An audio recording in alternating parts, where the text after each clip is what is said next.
Hello, this is John Ramsey, and this is My Big Comeback.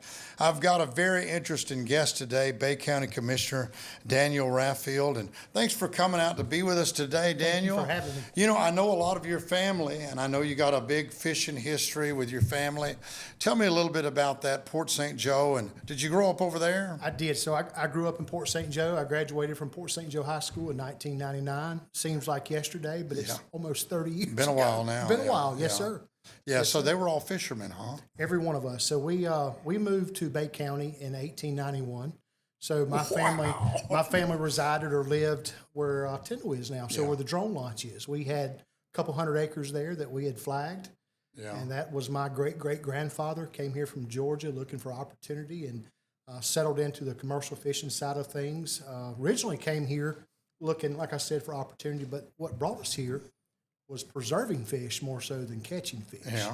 So we would boil the salt water down and extract the salt and use that to preserve That is fish. Fascinating. And that turned into a 7 generations now of commercial Seven fishing. generations, Yes, sir. commercial fishing. I've known a lot of them, and we still have some of your family in our church. But the Raffield's just known for fishing.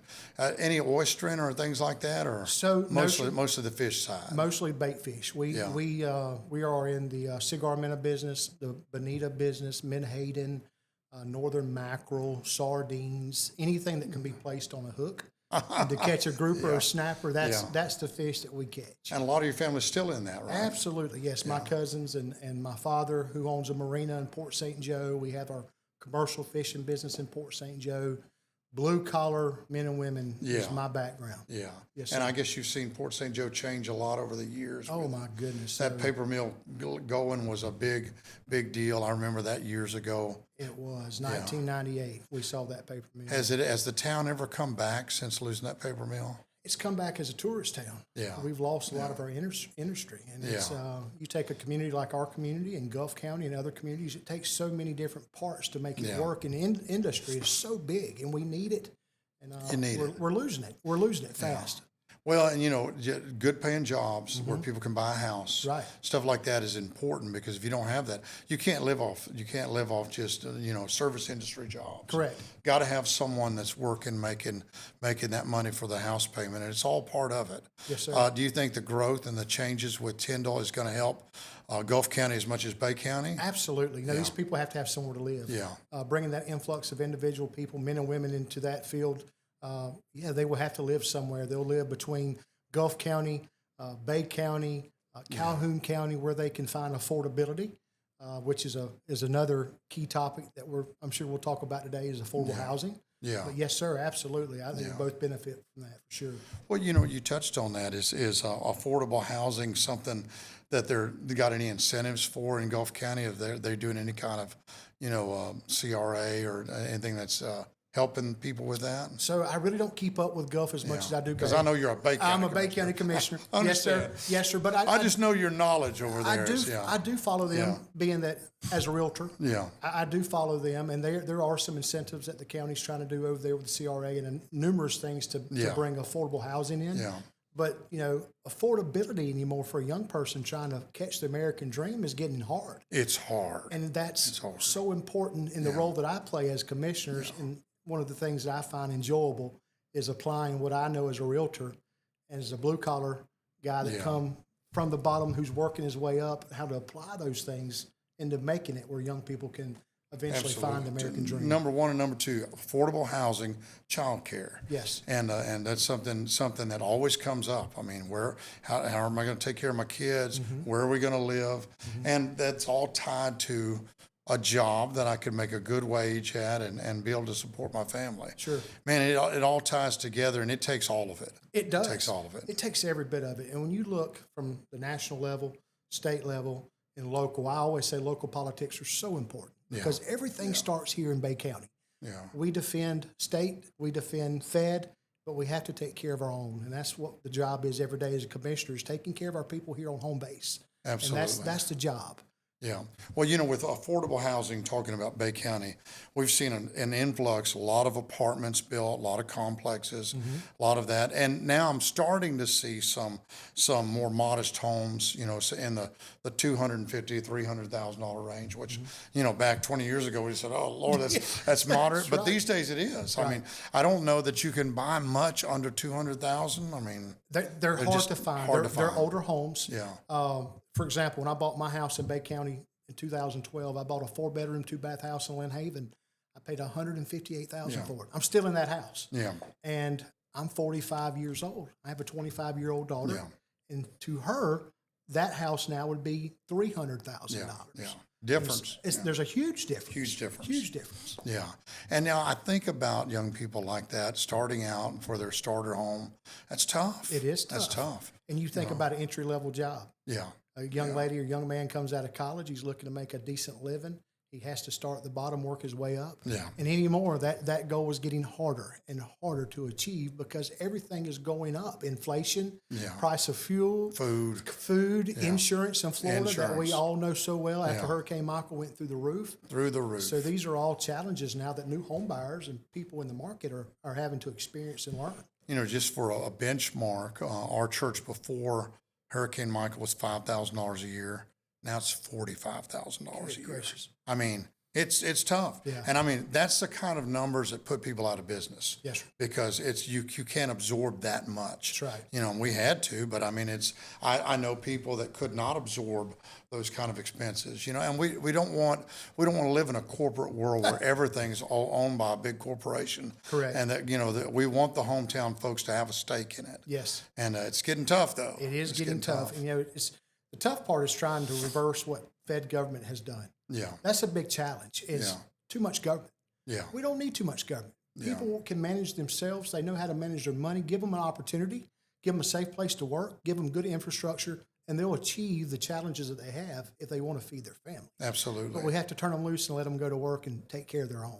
Yes. And so I'm a big advocate of less government. Less government. Less government. Yeah, less government. Absolutely. And all the way, and even all the way to bring it down all the steps.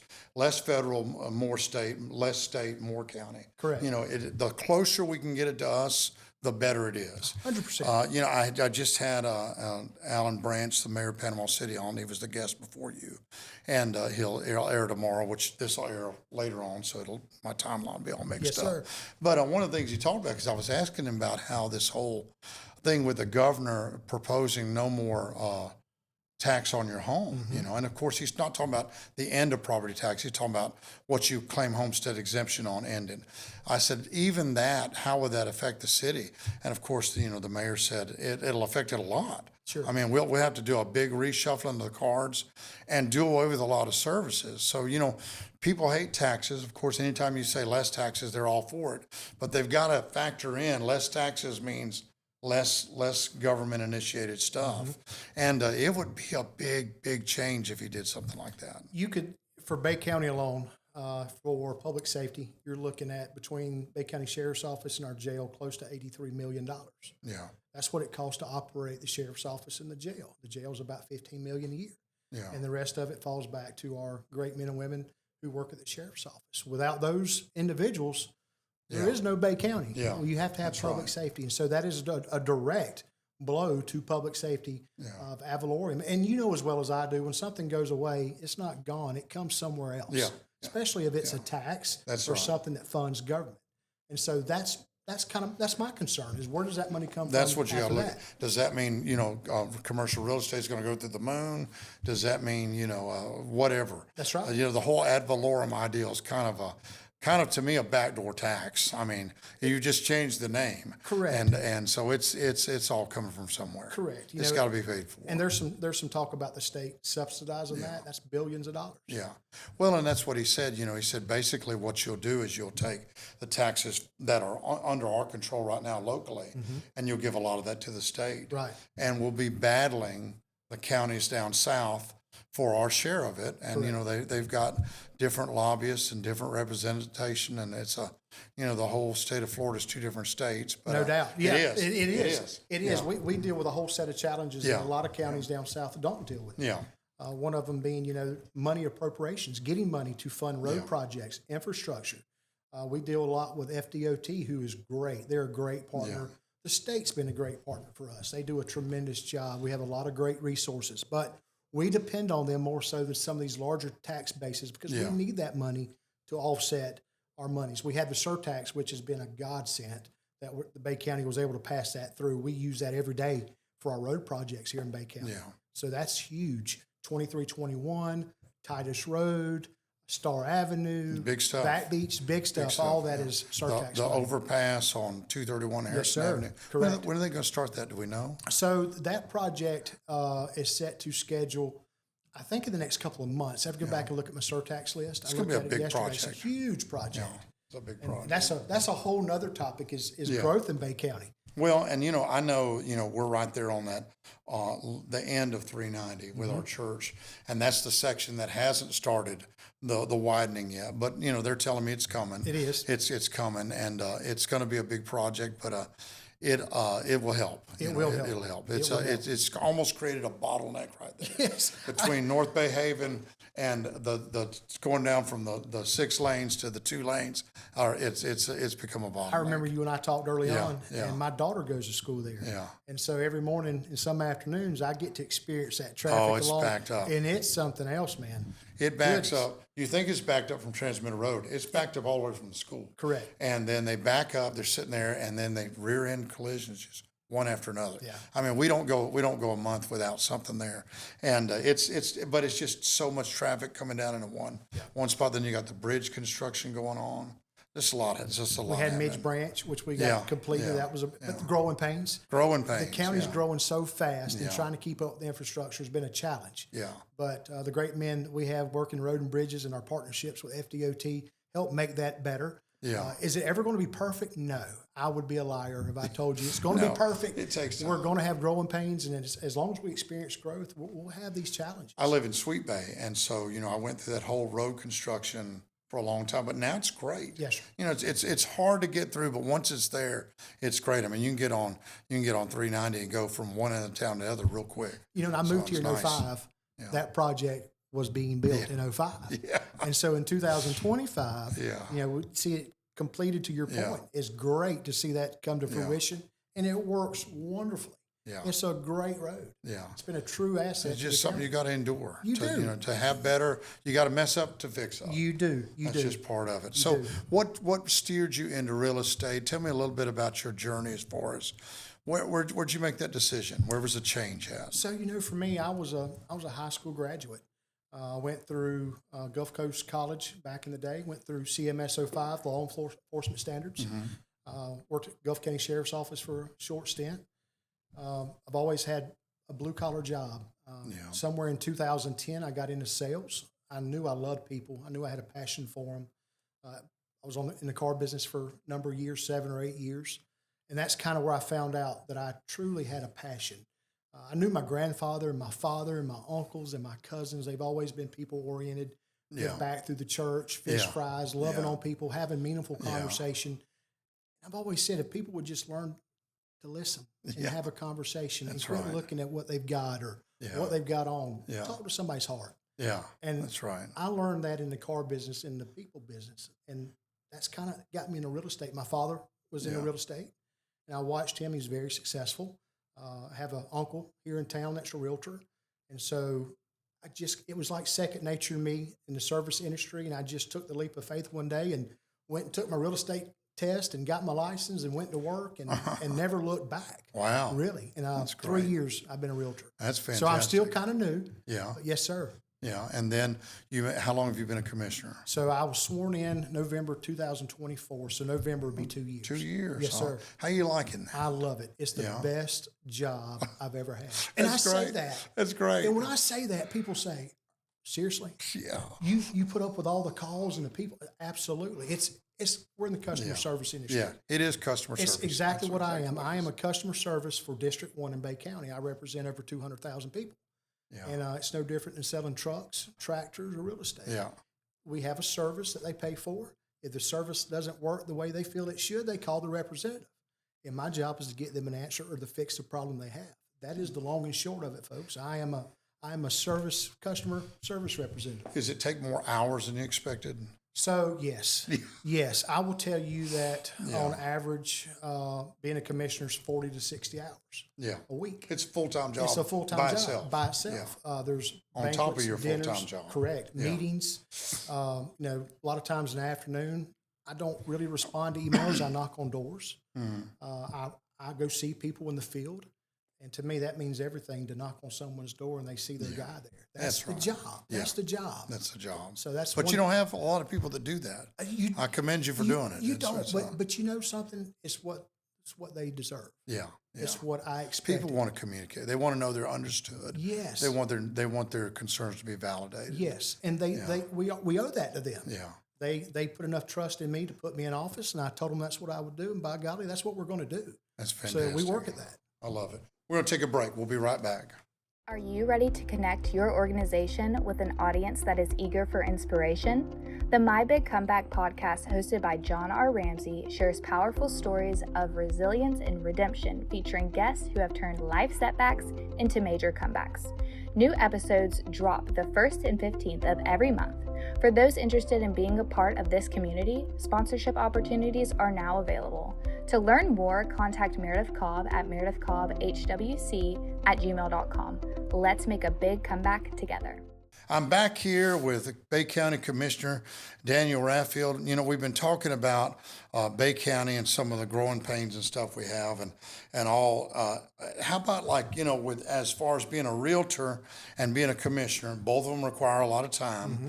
Does it help you with knowing the county, knowing the areas that you're going to, knowing what people need? Absolutely. So as a realtor, we study demographics and land every day, and kind of knowing how these districts are, what's residential, what's commercial, what's industrial, how the how flow of traffic influences a certain part of the town if you're looking at a land use change. Absolutely. So being a realtor has been very beneficial to me as a commissioner on the growth side of things, if you will, for the county, for sure. Yeah. Have we started seeing the Callaway side, the east side, start growing more? I know Tyndall's still not up 100%. Mm-hmm. They haven't completely, staffed all their stuff yet, but they're definitely bringing more on. Is that the side of town growing more? So let me tell you something. Your viewers in Callaway, yes, Callaway is growing. Yeah. Callaway is going to continue to grow. Highway 22 North, all that is coming.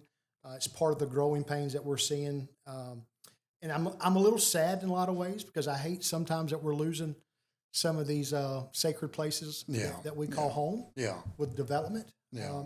But it's coming. Do you think they'll ever close Tyndall Air Force Base where we have to go around through Gulf County?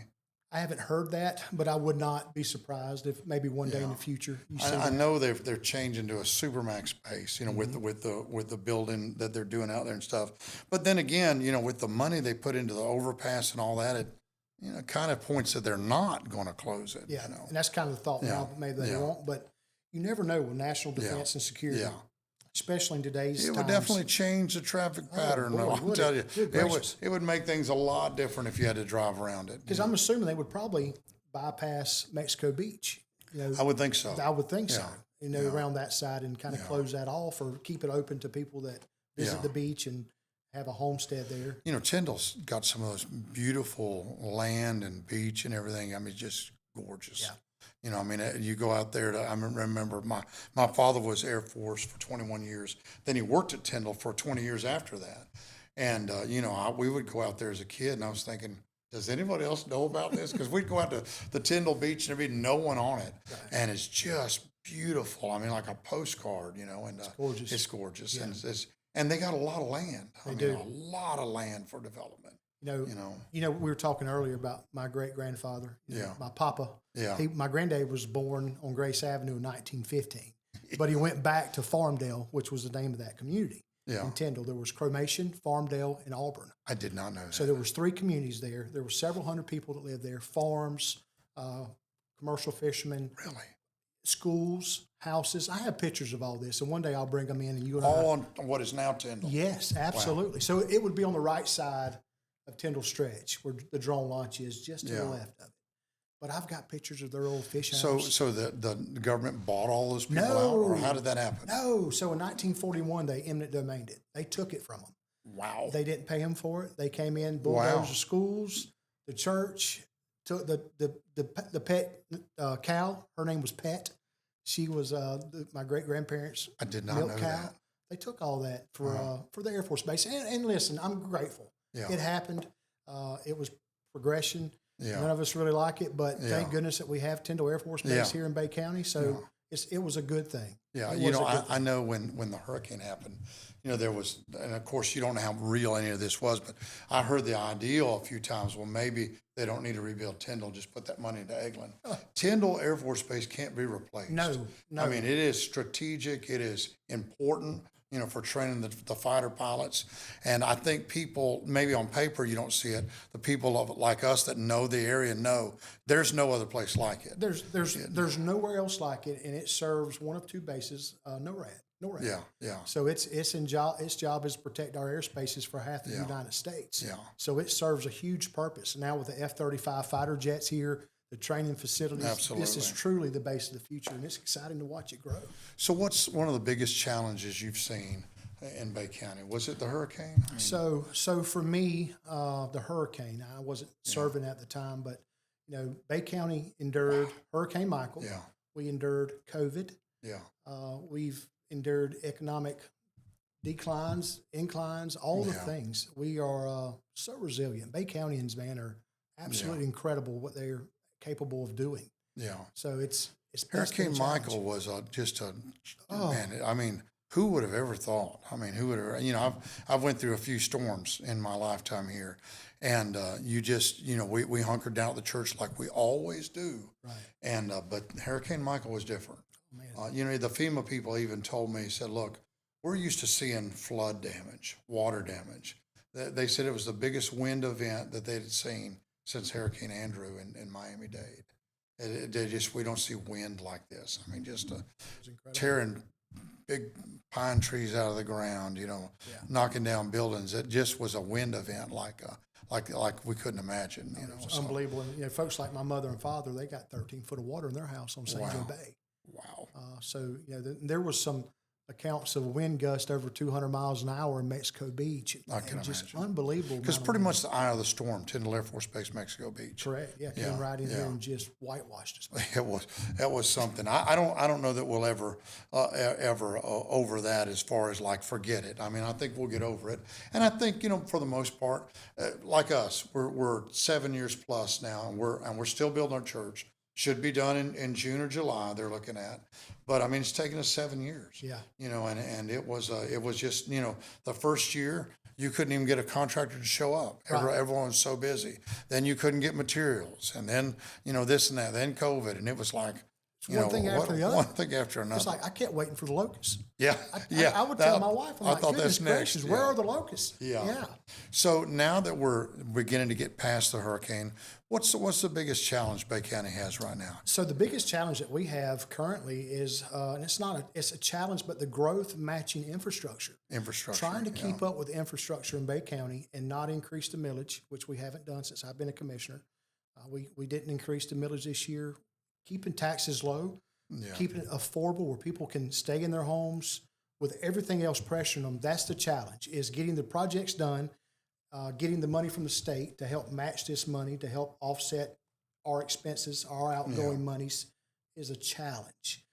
When you look at Bay County, I mean, we've had 20,000+ people move to this area in the last year. Yeah. And it's just increasing. Yeah. People will tell you with their feet if they're happy. Yeah. Bay County is the second or third fastest growing county in the country. Wow. So we're experiencing that kind of growth right here in Bay County. So the challenge is infrastructure.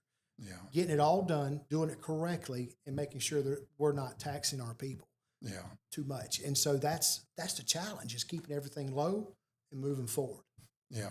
What do you think is the fastest growing area of town? Oh my goodness. Right now, if I had to pick, the fastest growing part of our town is North 231, Star Avenue. Yeah. 2321. Yeah. The Dam Road. You have, the D.R. Horton communities have come in and building these large areas. That's really rapid. Yeah, I imagine so. That whole area of Lynn Haven on 390 where we are at the church, I mean, just neighborhood after neighborhood, apartment complex, housing housing subdivisions, it just never stops, and I think that, at some point it'll be built out, I don't know where the end of it is, but, I know Star Avenue has lots of room to grow. Goodness There's gracious. a lot of wilderness out there. Yes, and there's a lot of between here and Jackson County. Oh, yeah. I mean, you go to the Bay County, Jackson County line, there's a lot of vacant land. I mean, if you look at Florida as a whole on the map, you can see the thin line around the coast, and then there's so much interior to grow, but do we really want that much here? I mean, and that's the thing is you can't really, can't stop when I it. talk about the great exodus happening in California and New York, a lot of them people coming to Florida. And I mean, there's nothing we can do about it. Right. I mean, it's just we've created a way of life that people want. We are free Florida. We're free Florida, We're free and Florida. people love that. Right. My neighbors, I live in Sweet Bay. My next door neighbor to the left from New York, my next door neighbor across the street from California, and and I asked him. I asked the fellow from California. I said, "What drew you to Bay County? Why'd you end up here?" And I expected him to say work. He said, "No, I had just retired." And he said, I saw that my retirement was, getting less and less that I could live with taxes and everything else. But he said it wasn't the final decision really wasn't the taxes that pushed me out of California. It was the laws and the things dealing with homeless people, dealing with different things that he said I just didn't agree with. I didn't agree on some of the decisions they were making, and he said I didn't feel free. I felt like that they didn't give me what I needed to protect my house. They didn't give me what I needed to protect my business. And he said, I felt like that the things that I had worked my whole life for were now up to someone else. And he said, I just didn't like it. So he said, Florida's where we were going. We didn't want the snow, so we wanted somewhere warm like California.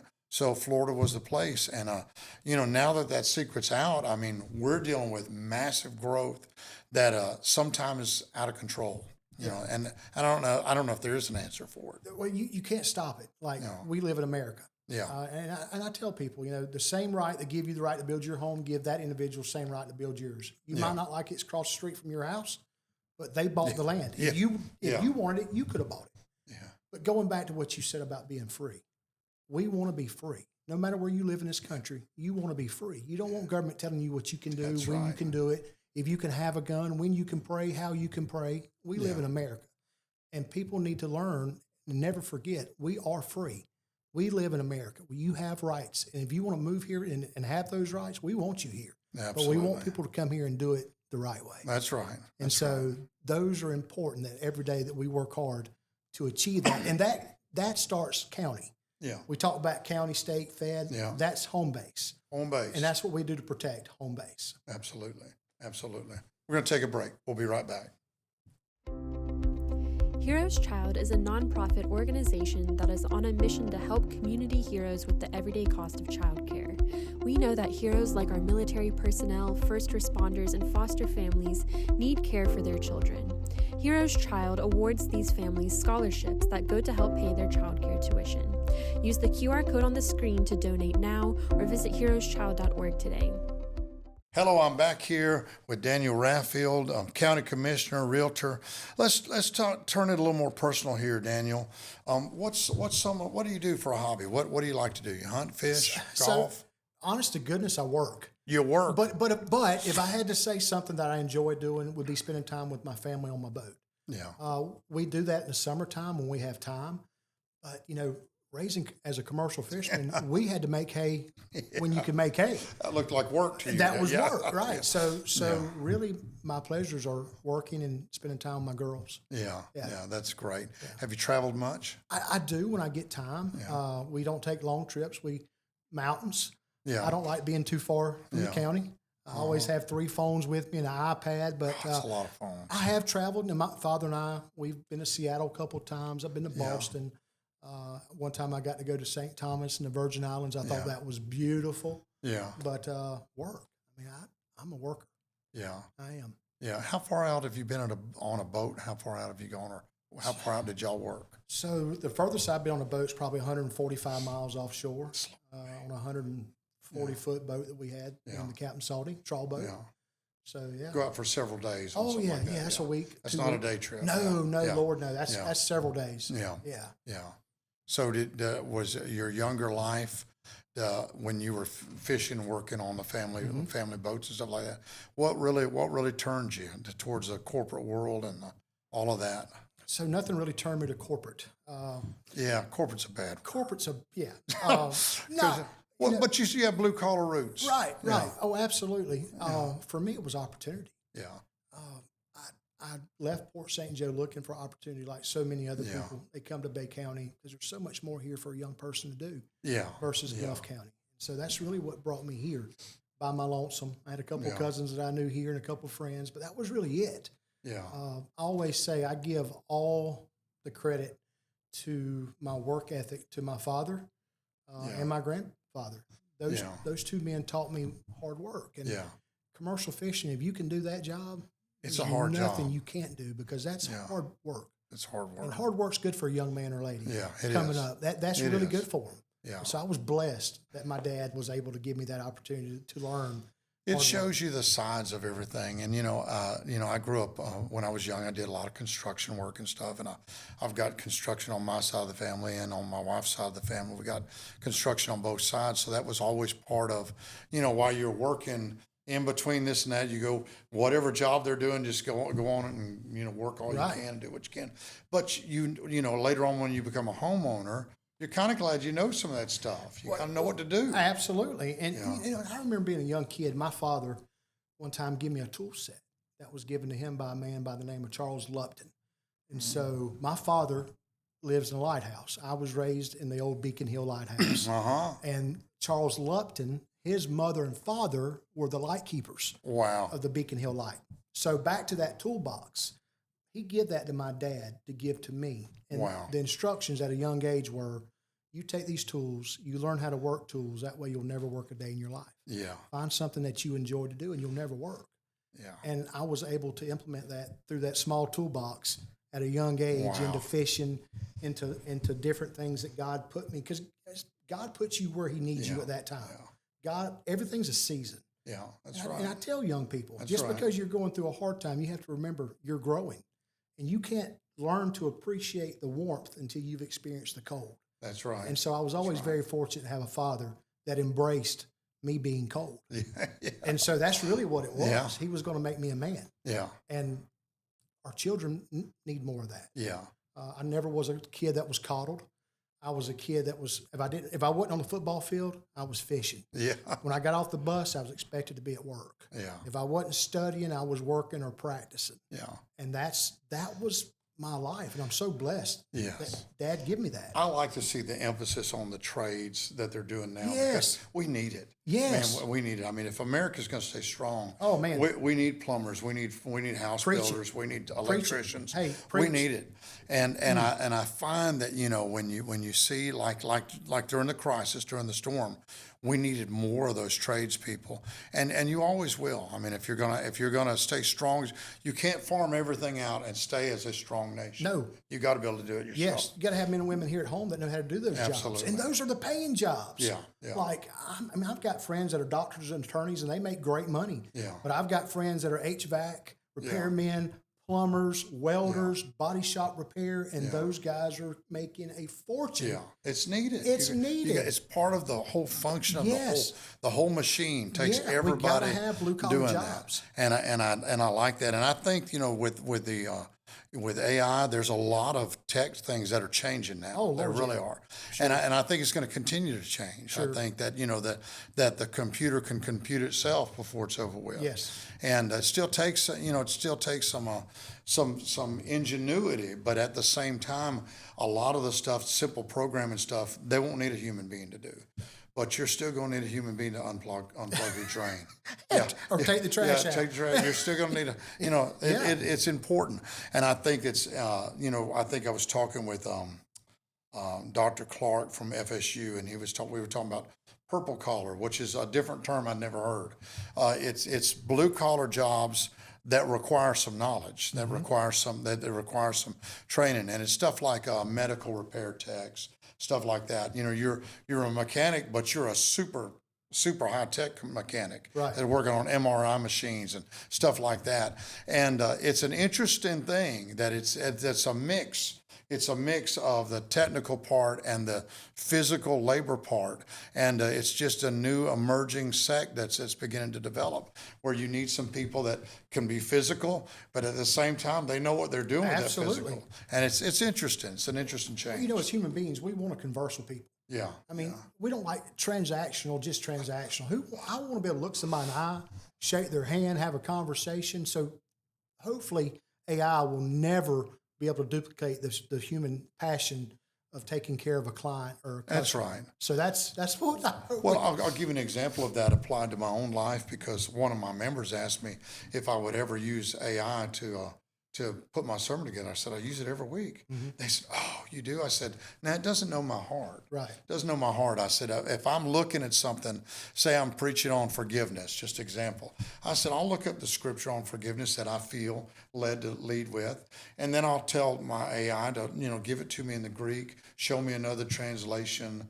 I'll use it to research, but it can't write the message, because the message is from my heart. Right. But it can help me with research, so I can see it helping with some things. I can see AI helping a doctor. Sure. I can see AI helping a realtor. Sure. I can see the, with me not having to look up every little word, it looks it up for me. But it's got to know the word I'm headed towards. Right. It's got to know, and so I can see it with all trades. I can see it with all trades. I don't know if it's got to the fishing industry yet, but at some point you're going to be able to say, hey, where are they running today? Tell me what the currents are. Tell me what the temperatures are. Now, it can definitely help with that. Absolutely. It can help with the currents and the tides, but as far as the skill set, that's still going to have a human being. Still going to have that individual. Still going to have an individual. Absolutely. That computer's not going to lift that net. No, he's not going to lift that net, and it doesn't understand when your webbing gets sand down. It doesn't understand when your cork line's sinking and your fish are swimming over the top. Yeah. It doesn't understand the currents going over your lead line. So there's to your point, correct. It can assist you, but it can't replace you. No, sir. Yeah. So tell me some things that you'd like to do that you haven't done. What's on Daniel's bucket list? So, like, for cool things for Daniel to do? Yeah. Well, I want to jump out of an airplane, but my wife is Do you dead really? against it. I'd love to. Like, I don't know why, but I'd like to. You want to? Yeah. I'd like to do that. Yeah. I would like to. It's on my list. I call unnecessary risks. Right. Yeah, right. but it's fun if you want to do it. Some people like that thrill. It's good. I'd like to ride in a F-16 one day in the back seat. I think that would be awesome. Yeah, absolutely. And I'd like to go kill a big buck in Kansas one day. Yeah. So that's on my list of things to do. Different hunting in different places. Yes. Yeah, lots of different hunting in different places. Yes. So being you're a sea person, have you dived?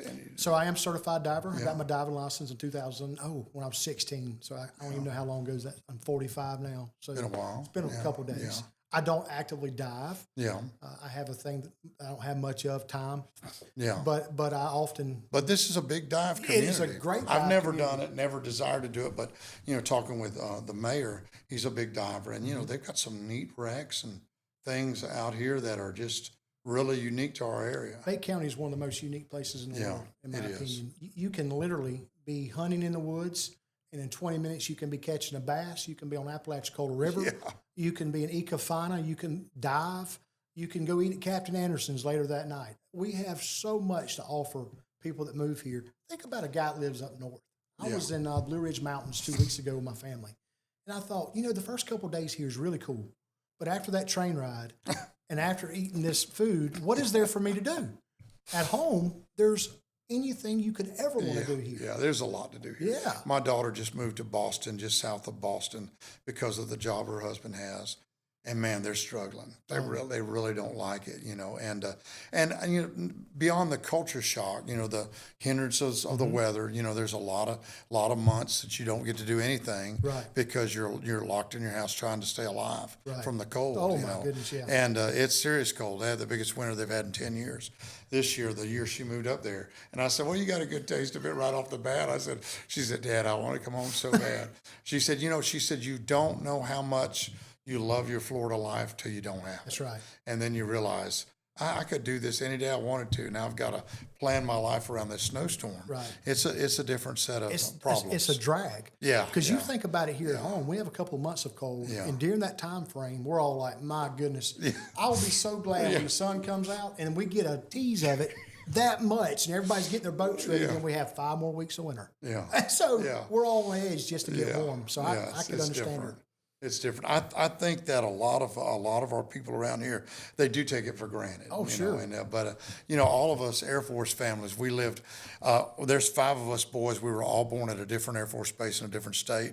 So by the time I moved to Bay County at 12 years old, I had seen other places, and I knew it was a special place. Yes. And my parents, neither one of them had any relatives here. But we stayed in Bay County because we liked the size. Mm-hmm. It was big enough you had what you wanted, but it didn't have that big city feel where you had the problems that inner cities have. And they liked it, and we stayed here, and now our family's rooted here. But it's a special place. It really is. It is. I think it is. It is. For us to call it home for 7 generations, we showed up here and we planted roots, and we never left. Never left. And if I have anything to do it, we won't leave. And I'm raising my girls here. Well, that's beautiful. What would you like to see in Bay County that we don't have right now? What would make our county better? I would like to see us one day have a civic center. Yeah. I'd like to see that come back to Bay County. I'd Yeah, like to I see miss us that. have a focal point for people to gather and enjoy arts and music and to really socialize. Yeah. Yeah, it's, the whole venue of being able to have big concerts and plays and shows, stuff like that. You miss that. You miss that. And as a kid coming from St. Joe to here, watching concerts like Trace Atkins and Kenny Chesney and right here in Bay County. Right here in Bay County. I mean, that was huge, and now we don't have that. Yeah. So to see that come back would be unbelievable. To see our marina, which is coming along, see it come back. To get some of the things that Hurricane Michael took from us. Yeah. To see those come back would be fulfilling to me.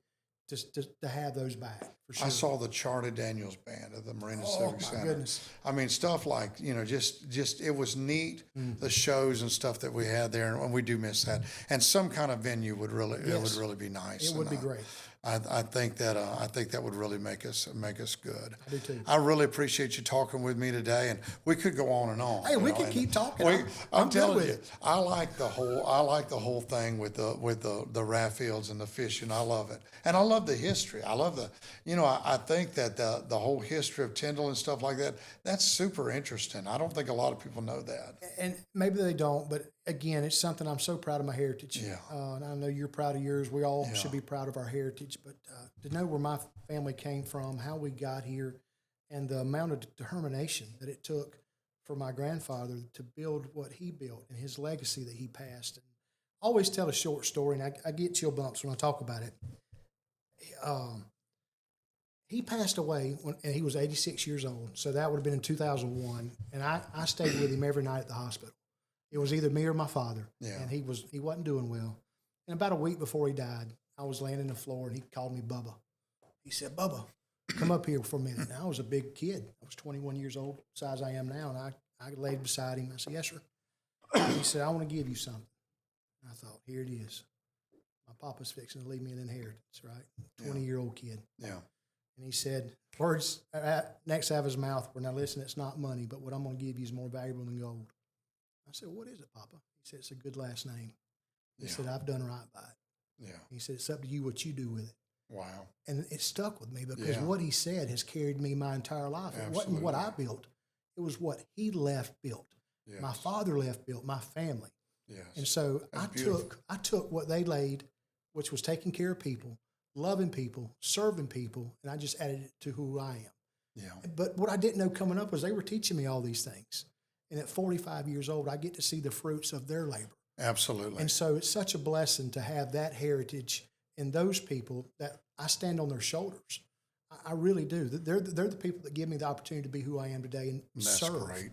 And so I'm just always so thankful that the people chose me to serve them. And I truly love serving Bay County. Yeah. Well, I'm telling you, I can't end stronger than that. I always tell people, if you want to make the world better, raise good kids. And it sounds like they did. And I'm thank you for your service for our community. Sir. Thank you for talking with us today. Thank you so much. Thank you for joining us today.